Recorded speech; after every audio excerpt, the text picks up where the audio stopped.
चलिए भाई, जीव विज्ञान के पहले अध्याय को शुरू करते हैं। ठीक है, जीव विज्ञान कक्षा 12 का जो पहला अध्याय है उसका नाम है पुष्पी पादपों में लैंगिक जनन। ठीक है, बहुत ही आसान भाषा में इस चैप्टर को हम पढ़ेंगे। ठीक है, तो सभी बच्चे तैयार हो जाइए कापी कलम लेकर। ठीक है, क्योंकि आज हम शुरू करने जा रहे हैं बायोलॉजी का चैप्टर नंबर 1 जिसका नाम है पुष्पी पादपों में लैंगिक जनन। देखिए, ये चैप्टर बहुत ही इंटरेस्टिंग के साथ साथ बहुत ही बड़ा चैप्टर भी है। ठीक है, तो इसको बहुत ही बेहतरीन तरीके से पढ़ेंगे। तो चलिए फिर हम स्टार्ट करते हैं। देखिए, इस अध्याय का नाम है पुष्पी पादपों में लैंगिक जनन। पुष्पी पादपों में लैंगिक जनन। ठीक है, तो देखिए इस चैप्टर में हमें पढ़ना क्या है। इस चैप्टर में हमें पढ़ना है कि एक पुष्प का निर्माण कैसे होता है, एक पौधे में फल का निर्माण कैसे होता है, किस प्रकार से पौधे में नर अंग और नर मादा अंग दोनों में जो परागण मतलब विकास होता है वो किस तरह से निषेचन करते हैं, किस प्रकार से उसमें पुंकेसर और स्त्री केसर किस प्रकार से एक नए बीज का, एक नए फूल का निर्माण करते हैं। ठीक है, तो चलिए हम इस वीडियो को शुरू करते हैं। तो देखिए, एक महान वैज्ञानिक हुए जिनका नाम था आइकलर।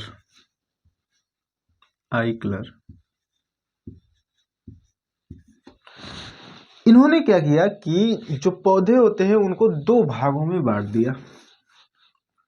पौधों को कितने भागों में बांट दिया। देखिए, पादप को ही पौधा कहा जाता है। हालांकि पादप एक वैज्ञानिक नाम जिसे कह सकते हैं, बायोलॉजिकल नाम है, लेकिन इसको हम सरल भाषा में पौधा भी कह सकते हैं। ठीक है, किताबी भाषा में इसको हम पादप बोलते हैं। तो जो आइकलर थे वो पौधों को 2 भागों में बांट दिए। पहला क्रिप्टोगैमस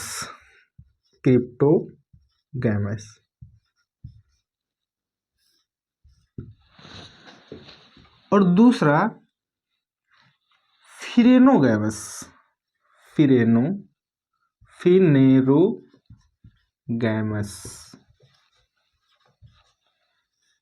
ठीक है, ये जो क्रिप्टोगैमस कैटेगरी था, इसमें जो वैसे पौधों को रखा गया जिसमें बीज नहीं होते थे, अर्थात वो बीज रहित होते थे। ठीक है, इसमें क्या रखा गया, बीज रहित पौधों को रखा गया।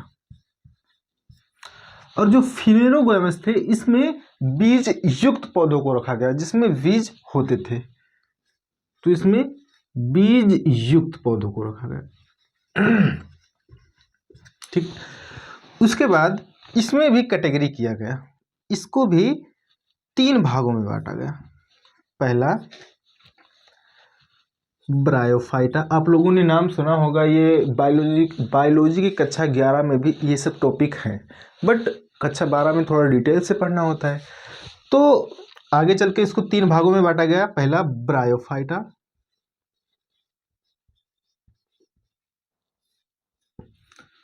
और दूसरा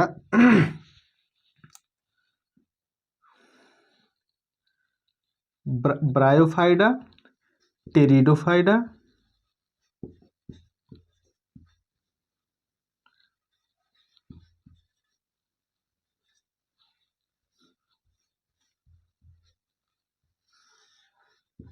और तीसरा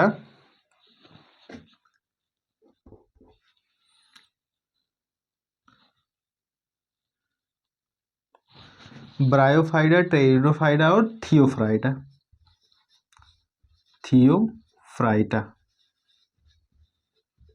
ठीक है, इसको कितने भागों में बांटा, 3 भागों में, ब्रायोफाइडा, टेरिडोफाइडा एंड थियोफ्राइटा।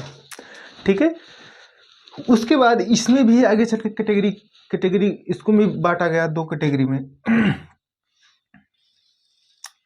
पहला, वैसे पौधे जिनमें पुष्प नहीं होते थे, जैसे अनावृत पौधे, उन्हें अनावृत पौधे बताया गया। अनावृत बीजी। ठीक है, अनावृत बीजी, इसमें पुष्प नहीं पाए जाते हैं। और दूसरा है आवृतबीजी। आवृतबीजी,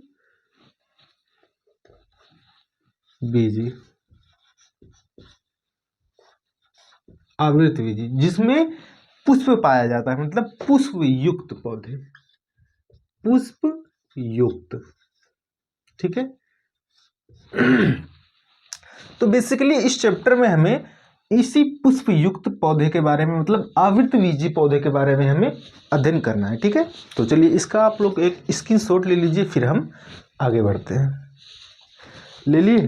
चलिए इसको अब हम मिटा देते हैं।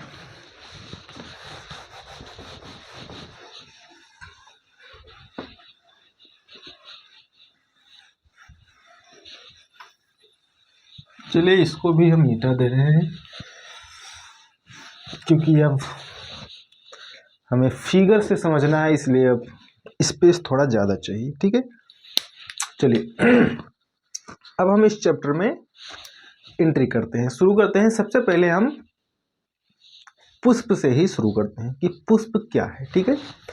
तो देखिए पुष्प तो आप लोगों ने देखा ही होगा, किसी का भी पुष्प हो सकता है, बहुत सारे पौधों का भी पुष्प होता है, जैसे गेहूं में भी पुष्प होता है, धान में पुष्प होता है, गुलाब, गुड़हल, ये सभी चमेली वगैरह सब फूल तो आपने देखा ही होगा। तो देखिए हम किसी भी एक फूल का उदाहरण ले लेते हैं। ठीक है। तो सबसे पहले हम देख लेते हैं कि फूलों के बारे में थोड़ी बहुत जानकारी ले लेते हैं। देखिए फूल की जो खेती होती है उसको हम कहते हैं फ्लोरिकल्चर। ठीक है। फूल की खेती को क्या कहते हैं? फूल की, या पुष्प लिख देते हैं हम,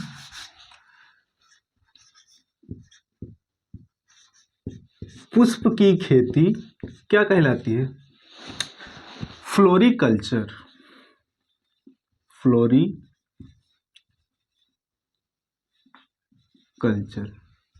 ठीक है।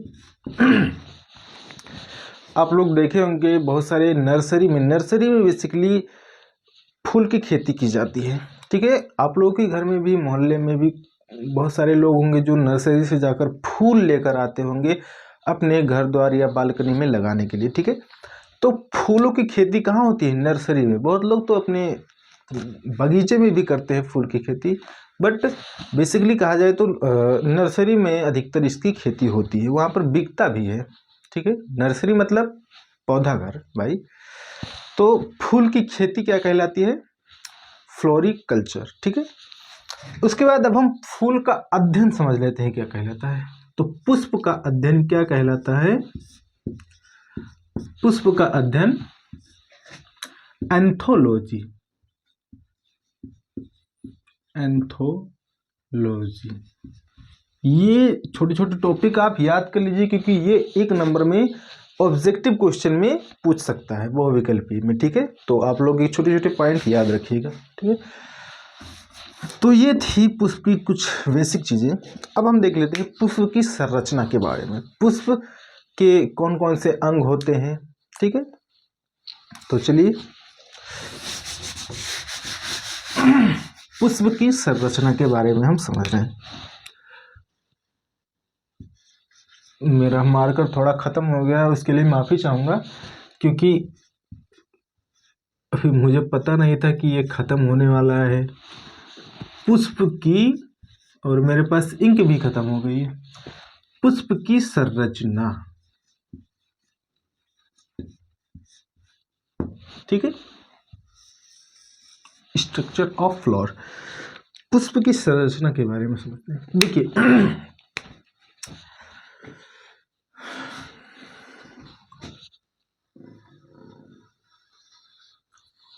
गड़बड़ हो गया।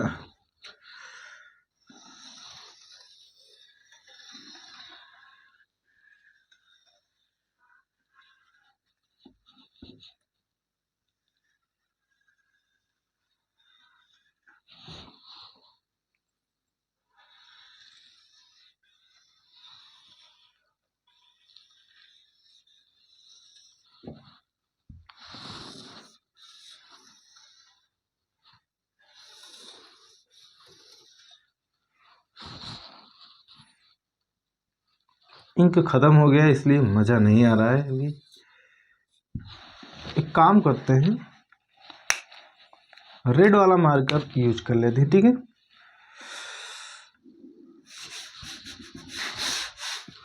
एक मिनट,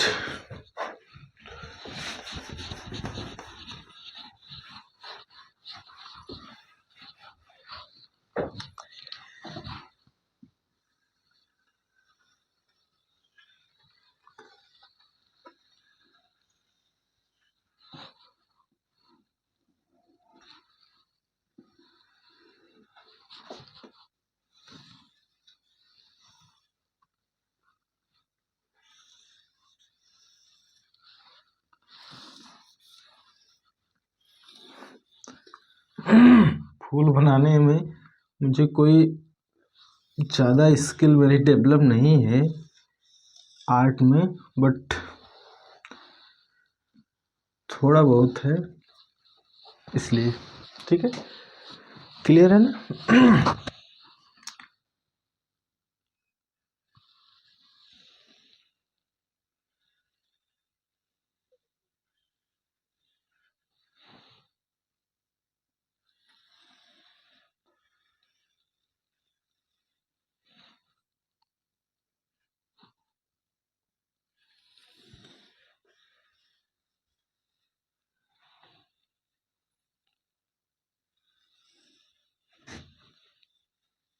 ठीक है, ये रही क्या, पुष्प की संरचना, ठीक है।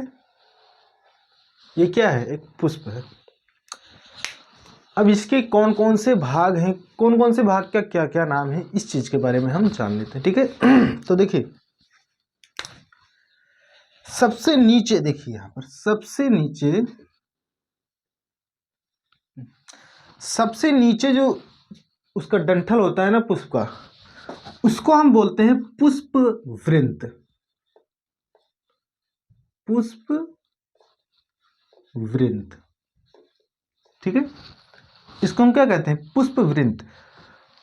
और जो ये पुष्प के नीचे जो होता है ना, बाहरी जो होता है, जिसपे पुष्प, जिसके जो पंखड़ियां होती है, सबसे नीचे जो होता है पुष्प की पत्तियां, उसको हम कहते हैं बाह्य दल। बाह्य,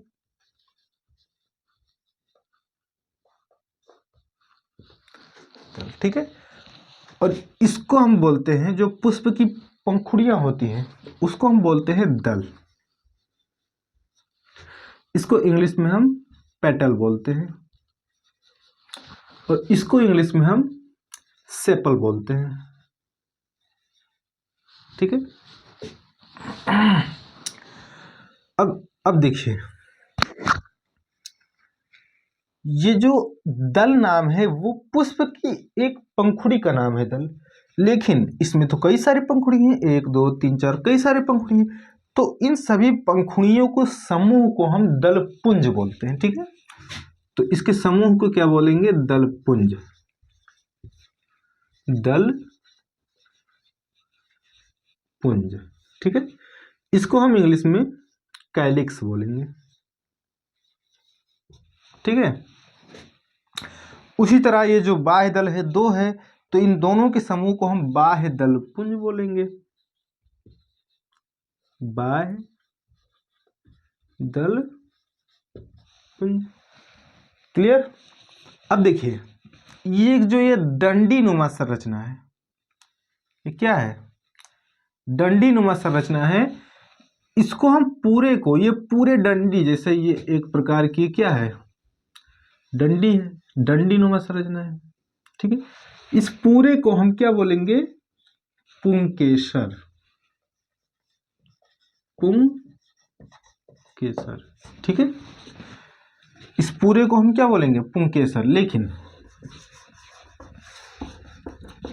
इसको पूरे को हम क्या बोलेंगे, पुंकेसर। पुंकेसर। लेकिन इसके ऊपर जो भाग है, इसको हम बोलेंगे परागकोश। जो उसके सबसे ऊपरी भाग है, उसको हम बोलेंगे परागकोश।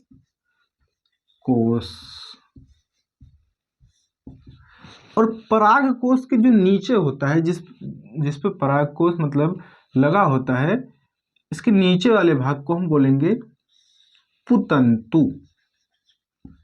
पुतंतु, ठीक है, इतना क्लियर हो गया। अब देखिए, ये पुष्प का नर भाग होता है जिसको हम पुमंग भी कह सकते हैं, ठीक है। पुमंग किसको बोलते हैं? पुंकेसर को। और पुंकेसर के कितने अंग होते हैं? तो पुतंतु और परागकोश। क्लियर? अच्छा, अब इसी में देख लेते हैं जायांग के बारे में, मतलब पुष्प के मादा भाग के बारे में जान लेते हैं, ठीक है। तो देखिए, पुष्प का मादा भाग में है सबसे ऊपर वर्तिकाग्र। वर्तिकाग्र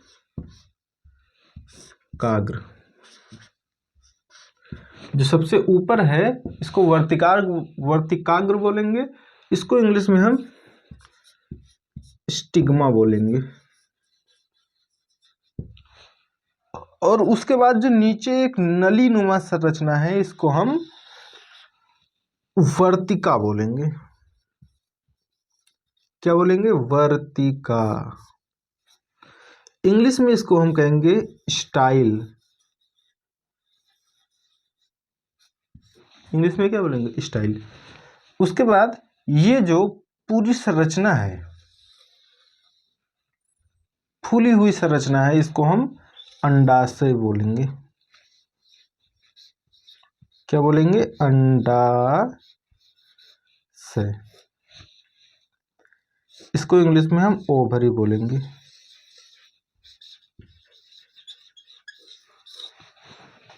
मेरा मार्कर खत्म हो गया, क्या बताऊं अब। अगर आप लोग को क्लियर ज़्यादा नहीं आ रहा हो तो मैं बोल दे रहा हूं, आप लोग लिख सकते हैं। देखिए, पुष्प के सबसे नीचे वाले भाग को हम पुष्पवृंत बोलते हैं। उसके बाद ये देखिए, इसको हम बोलेंगे पुष्पासन। पुष्पासन, ठीक है। जिसके ऊपर पुष्प रखा होता है, जैसे ऐसे बना होता है ना, जिसके ऊपर पुष्प आसन करता है, मतलब बैठा होता है, उसे हम पुष्पासन कहते हैं। तो देखिए, इसको हम पुष्पासन कहेंगे। उसके बाद थोड़ा ऊपर और जाएंगे तो इस तरह की संरचना होती है। इस तरह की संरचना होती है, ठीक है, पुष्प के नीचे। तो उसे हम बाह्यदल कहेंगे। दो बाह्यदल हैं तो बाह्यदल के समूह को बाह्यदल पुंज बोलेंगे, ठीक है। और पुष्प की जो पंखुड़ी होती है, जो रंगीन रंगीन पंखुड़ी होती है, उसको हम दल बोलते हैं। लेकिन बहुत सारी पंखुड़ियों को, मतलब पंखुड़ियों के समूह को हम दल पुंज बोलते हैं, ठीक है। उसके बाद ये जो डंडी नुमा संरचना है, इसको हम पुंकेसर बोलेंगे, ठीक है। इसको क्या बोलेंगे? पुंकेसर, मतलब पूरे भाग को। पुंकेसर जो होता है वो, उसको पुमंग भी कहते हैं। ये पुष्प का नर भाग होता है, ठीक है। अच्छा, पुंकेसर के भी दो प्रकार होते हैं। एक परागकोश, उसके बाद परागकोश के नीचे जिस पे परागकोश लगा होता है, मतलब ज्वाइंट होता है, उसको हम पुतंतु बोलते हैं, ठीक है। परागकोश को इंग्लिश में हम एंथर बोलते हैं। एंथर, ठीक है। परागकोश को क्या बोलेंगे? एंथर। पुंकेसर को इंग्लिश में हम, पुतंतु को इंग्लिश में हम फिलामेंट बोलेंगे। फिलामेंट, ठीक है। अच्छा,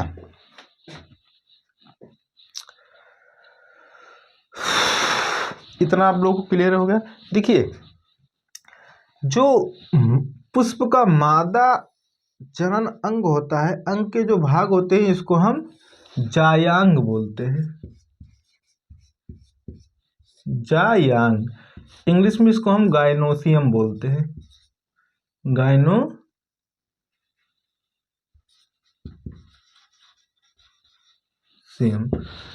और ये जो इसका क्या बोलते हैं, पुष्प का जो नर भाग होता है, ठीक है, उसको हम पुमंग बोलते हैं। ये जो परागकोश होता है ना, यहाँ से लेकर यहाँ तक, इसको हम पुमंग बोलते हैं।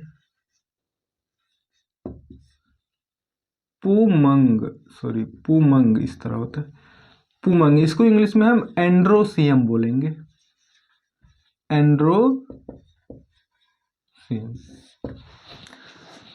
क्लियर? इतना आप लोग क्लियर हो गया? इसको क्या बोलेंगे हम? एंड्रोसिन।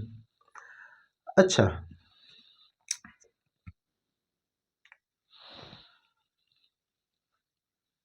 ठीक है, इतना होगा।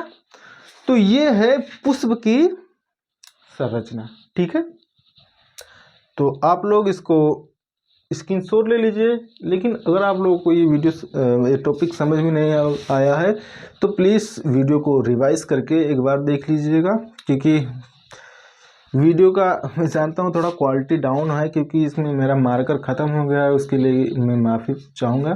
ठीक है, तो चलिए इसको आप लोग नोट कर लीजिए, स्क्रीनशॉट ले लीजिए, फिर हम आगे बढ़ते हैं। ले लिए? चलिए,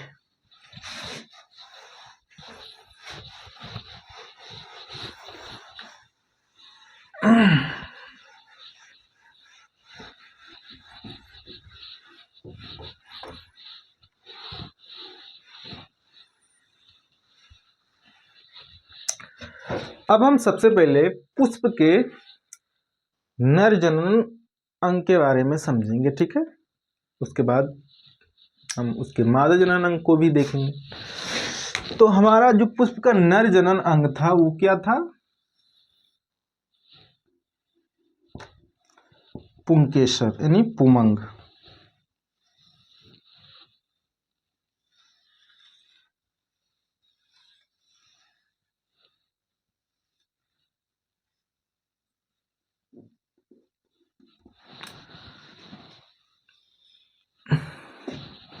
ये किसकी संरचना है? पुंकेसर की।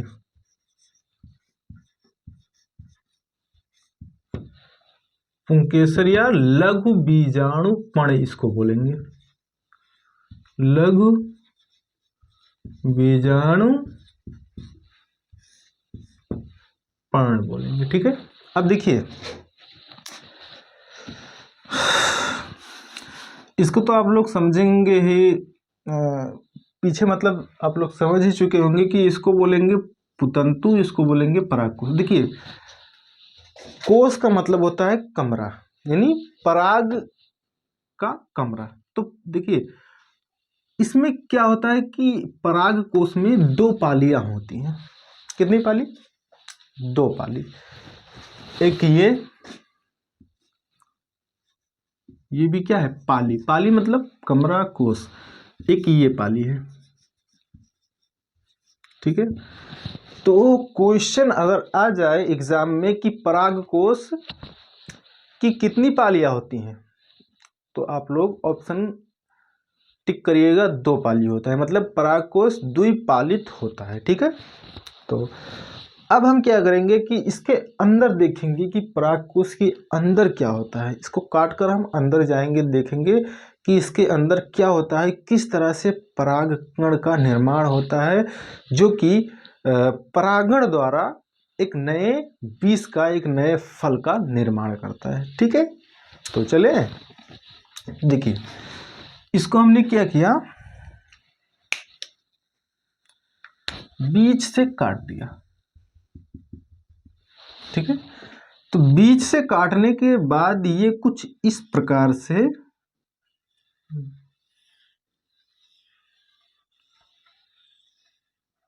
नजर आएगा। अब देखिए ये दो भागों में बट गया, एक ये पाली और एक ये पाली। ठीक है, द्विपालित हो गई कि नहीं? एक ये पाली और एक ये पाली। ये कुछ इस प्रकार से नजर आता है।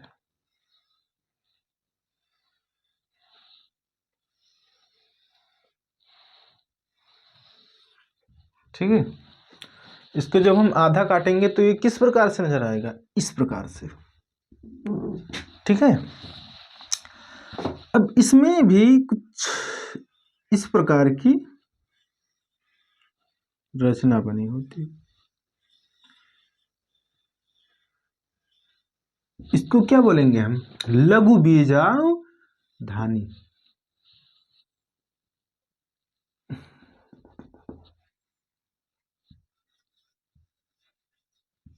लघु बीजाणु धानी। इसको क्या बोलेंगे? लघु बीजाणु धानी। ये जो कोश के अंदर जो पालियों के अंदर जो है जो संरचना है उसको हम क्या कहेंगे? लघु बीजाणु धानी। ठीक है। अच्छा, अब इसके अंदर क्या भरा होता है?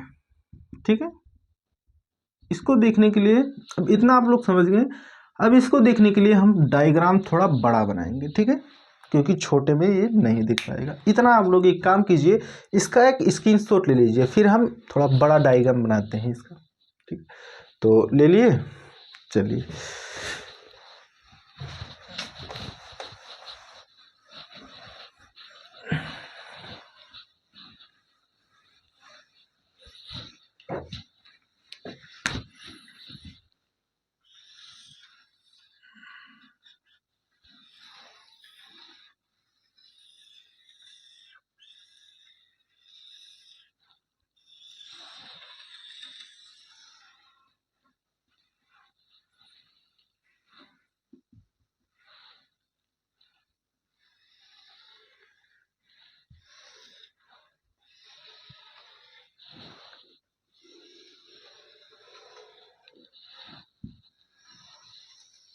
ये देखिए,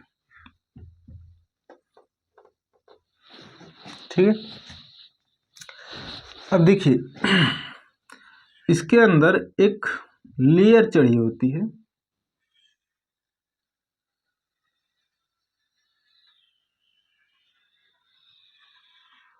जिसका नाम होता है बाह्य स्तर। मैं इस ब्लू मार्कर से लिख दे रहा हूं, बाह्य स्तर। सबसे ऊपर वाली परत क्या होती है? बाह्य स्तर। उसके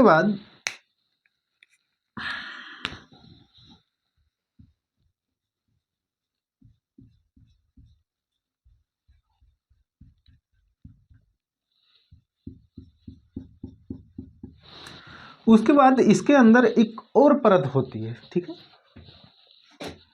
एक और परत होती है,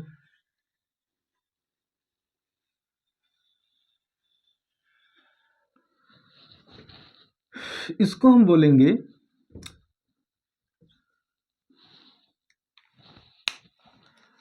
अंतःथीसियम। अंतःथीसियम।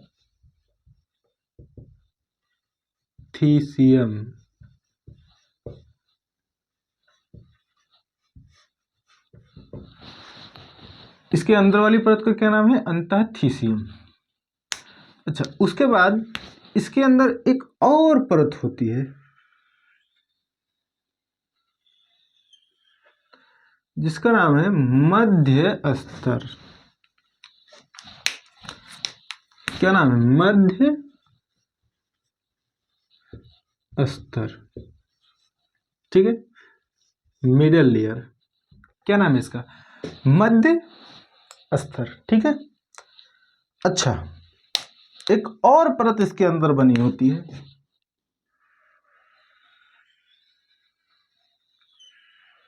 जिसका नाम है टेपिटम।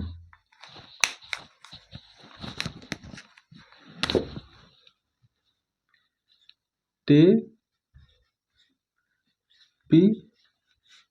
ठीक है। अच्छा, तो लघु बीजाणु धानी में कितनी परतें होती हैं? टोटल 4 परतें होती हैं। अच्छा, चारों के नाम कौन कौन से हैं? सबसे ऊपर है बाह्य स्तर, उसके बाद है अंतःथीसियम, उसके बाद है मध्य स्तर, और उसके बाद है टेपिटम। ठीक है। अच्छा, अब इन सबके कार्य हम समझ लेते हैं, कौन सी स्तर का कौन सा कार्य है, कौन सी परत का क्या कार्य है। तो देखिए, जो सबसे ऊपर है बाह्य स्तर, इसका काम है कि पराग कोश को मतलब पराग कण को सुरक्षा प्रदान करना, बाहर से क्या करना? सुरक्षा प्रदान करना, कि किसी भी प्रकार का इस पे हानि ना हो। ठीक है। अच्छा, उसके बाद अंतःथीसियम और मध्य स्तर का जो काम होता है, देखिए, मध्य स्तर किसी भी बीजाणु धानी में एक जैसा नहीं होता है। किसी किसी बीजाणु धानी में एक ये जो स्तर होता है वो 1 से 3 स्तर होती है, ठीक है। टेपिटम, अंतःथीसियम और बाह्य स्तर तो सभी में समान होती है, लेकिन जो मध्य स्तर होता है वो किसी किसी में 1 से 3 स्तर होती है, ठीक है। तो ये मध्य स्तर समान परिस्थिति में असमान होती है, ठीक है। अच्छा, तो बाह्य स्तर का काम क्या होता है कि परागकोश को सुरक्षा प्रदान करना। अंतःथीसियम और मध्य स्तर का क्या काम होता है कि स्फुटन करना, ठीक है। परागकण का स्फुटन करना, जिसे जब परागकण परिपक्व हो जाता है, विकास करके परिपक्व हो जाता है, तो ये क्या होता है कि ये इस पे एक झिल्ली नुमा परत होती है, उसको तोड़कर जब परागकण बाहर आते हैं तो क्या करते हैं कि मध्य अंतःथीसियम और मध्य स्तर की जो स्तरें होती हैं, मतलब लेयर होती हैं, ये उनको निकलने में सहायता प्रदान करते हैं, ठीक है, परागकण को विकास होने के बाद, ठीक। तो मध्य स्तर और अंतःथीसियम का कार्य क्या है समझ में, परागकण का स्फुटन करना, ठीक है।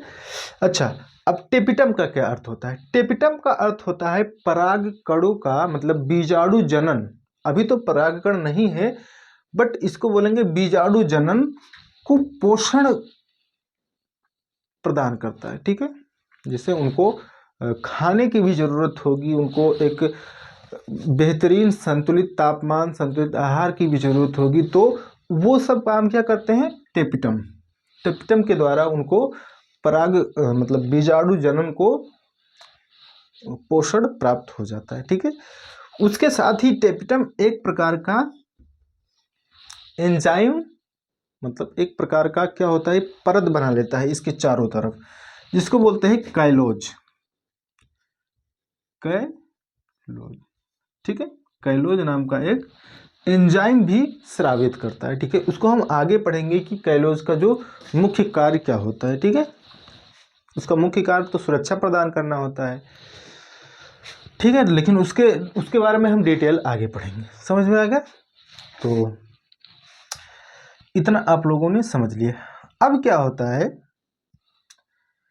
कि इसमें जो कोशिकाएं होती हैं, ऊतक होती हैं, वो क्या होती हैं? विकासशील होती हैं, मतलब क्रियाशील होती हैं, और ये संख्या में कितनी? 2 गुणित होती हैं। तो हम क्या करेंगे कि अब इनके अंदर की जो कोशिकाएं हैं उसको बाहर निकाल कर देखेंगे कि उनमें कौन कौन सी क्रिया होती है, किस प्रकार से वो एक विकसित होकर परागकण का निर्माण करते हैं।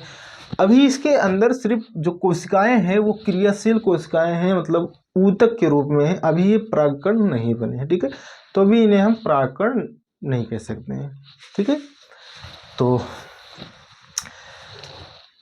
परागकोश का जो तटस्थ भाग है वो आप लोगों को समझ में आ गया, ठीक है। अब हम इसके अंदर जो है बीजाणु जनन कोशिकाएं जो हैं उनके बारे में नेक्स्ट पार्ट में समझेंगे, ठीक है।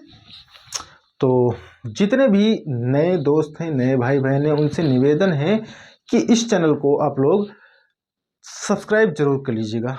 वीडियो के नीचे जो लाल बटन का सब्सक्राइब का बटन है उसको दबाकर सब्सक्राइब कर लीजिए, सदस्यता प्राप्त कर लीजिए। उसके बाद जो बेल आइकन का घंटी आएगा, मतलब जो बेल आइकन का चिन्ह आएगा उसको भी दबा दीजिएगा, जिससे क्या होगा कि जो मैं इस वीडियो का नेक्स्ट पार्ट बनाऊंगा या फिर जितने भी एजुकेशन वीडियो आते रहेंगे इस चैनल पर, कक्षा 12 मतलब कक्षा 12 और कक्षा 10 की जो वीडियो आएंगी वो आप सब तक पहुंचती रहेंगी, ठीक है। हाँ, कक्षा 10 वाले तो छात्र इसमें होंगे नहीं, तो आप सभी से अनुरोध है कि आप लोग इस वीडियो को अपने दोस्तों तक शेयर कीजिए, और वीडियो पसंद आए तो वीडियो को लाइक कीजिए और एक प्यारा सा कमेंट कीजिए। मिलते हैं नेक्स्ट वीडियो में, तब तक के लिए जय हिंद।